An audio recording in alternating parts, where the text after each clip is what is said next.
সন্ত্রাসী দখলবাদ চাঁদাবাজির বিরুদ্ধে ঢাকা মহানগরী দক্ষিণ সংগঠন জামাতের আয়োজনের সম্মানিত সভাপতি জননেতা জনাব নুরুল ইসলাম বুলবুল, প্রধান অতিথি কেন্দ্রীয় নির্বাহী পরিষদের অন্যতম সদস্য আমাদের প্রাণপ্রিয় নেতা সহকারী সেক্রেটারি জেনারেল অবিভক্ত ঢাকা মহানগরীর সংগ্রামী সাবেক আমির জননেতা মজলুম জননেতা জনাব মাওলানা রফিকুল ইসলাম খান, সংগ্রামী নেতৃবৃন্দ, সংগ্রামী ভাই এবং বন্ধুগণ, আসসালামু আলাইকুম ওয়া রাহমাতুল্লাহি ওয়া বারাকাতুহু। প্রধান অতিথি এবং সভাপতি বক্তব্য রাখবেন। আমি কথা সংক্ষেপে কয়েকটি বলতে চাই।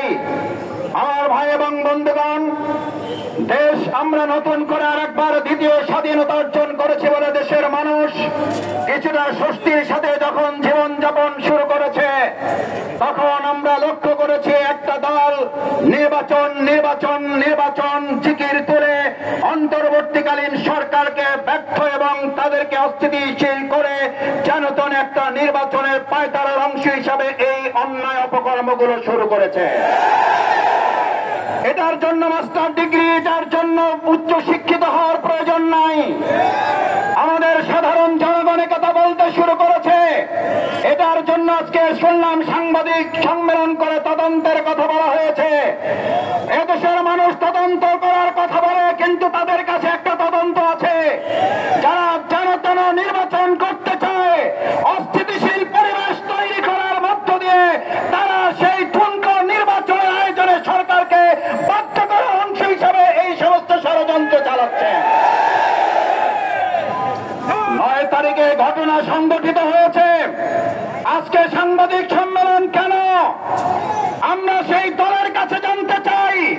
9 তারিখে আপনার নেতাকর্মী হত্যা হয়েছে, আপনার তো সেদিন সাংবাদিক সম্মেলন করে জনগণের কাছে আপনার ঘটনা উপস্থাপন করার কথা ছিল।